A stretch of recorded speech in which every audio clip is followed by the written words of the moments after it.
In this video, we're going to talk about finance or lease, which is better and why.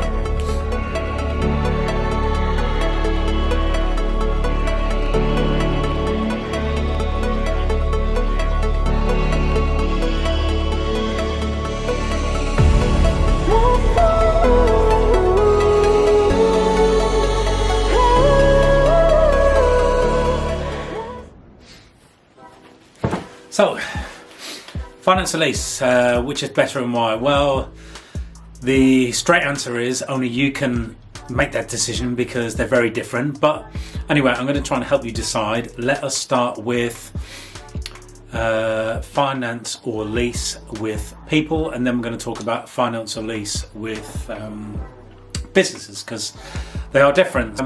Finance or lease with individuals, which is better. So finance would mean that you're either taking out a bank loan, so the bank's giving you the money, you're just paying for the vehicle. The garage is offering you a form of finance, which is usually things like PCPs, so they're a bit different to leases because a PCP will mean that you're going to put down a deposit, pay for the car monthly. It can be anything, usually between 2 and 4 years.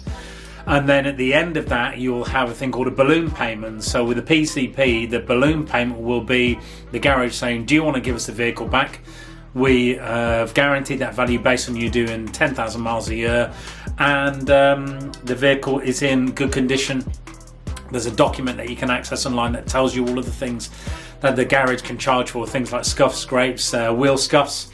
So you could say, yeah, okay, I want to give the car back. The garage says, actually, that's fine, but you've gone over the mileage by 2,000. We're going to charge you by 20 pence a mile for every mile you've gone over that limit. And also you've got a few scuffs and scrapes and we're going to bill you for that extra.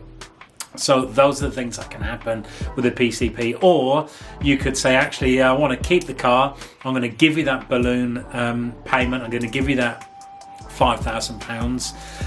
And then behind the scenes, you could take out another loan to sort of pay for that monthly, or you might have some savings where you paid for the vehicle with that money.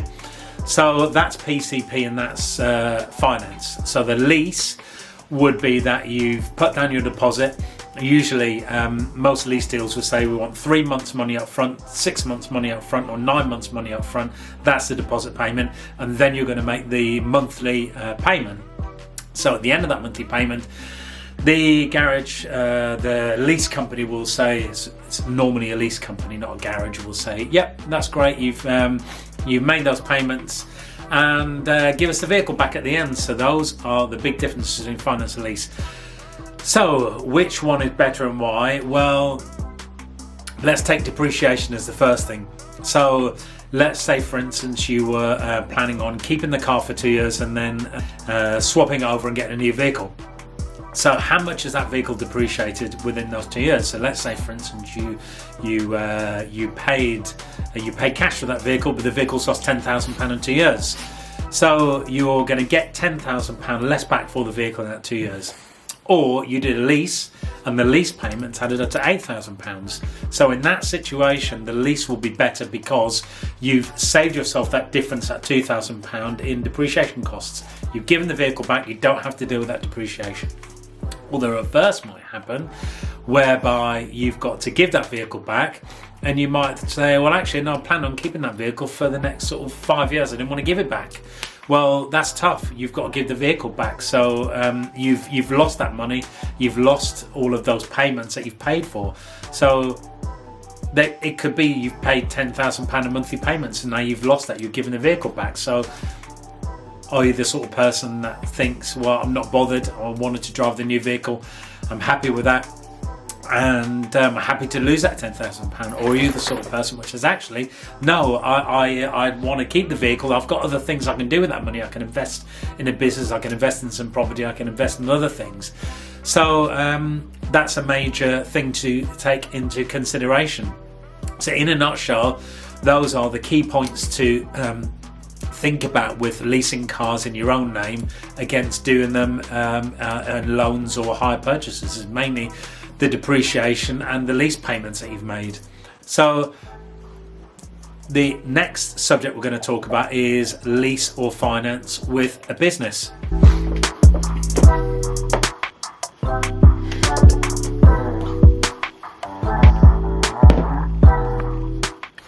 Right, it's a new day, and second part of this video I'm going to talk about car leasing in sort of limited company. So first of all, the bits I mentioned about depreciation and lease costs are exactly the same. Main difference is if you run a limited company, the monthly payments are classed as an expense item, so therefore you are not paying tax on your lease payments. Say for instance you made £10,000 profit in 1 year and you paid £2,000 in car lease payments, you'll only pay tax on the £8,000, so you're saving 20% corporation tax on that £2,000. So that is the major benefit. The only thing is, if you have the car for personal use, and HMRC will argue that if it's a normal car, you're using it for personal use, you'll have a benefit in kind tax.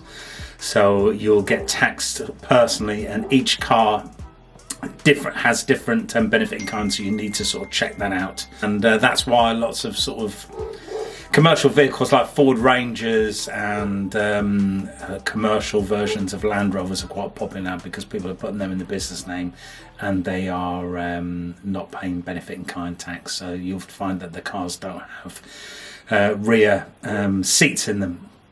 That's the main difference. So any questions you have on the sort of subject, please let me know. I'm not going to talk about this anymore because I've done a couple of videos on it now. I think I've probably done enough. So hopefully you have enough information there to make up your own mind. In terms of getting approved for car finance, a limited company, I imagine that'll be down to how your limited company is scoring with things like Experian and Delphi score. So that would normally mean that you have to have a limited company that's traded and that's not dormant and has filed accounts and has therefore got a score. So I'd recommend that if you have a company that's a couple of years old, you make sure that each year you're making a profit of sorts, can be a very small one, and that you don't have any negative information against the business. So hope that helps, and let me know if you're not sure on the subject.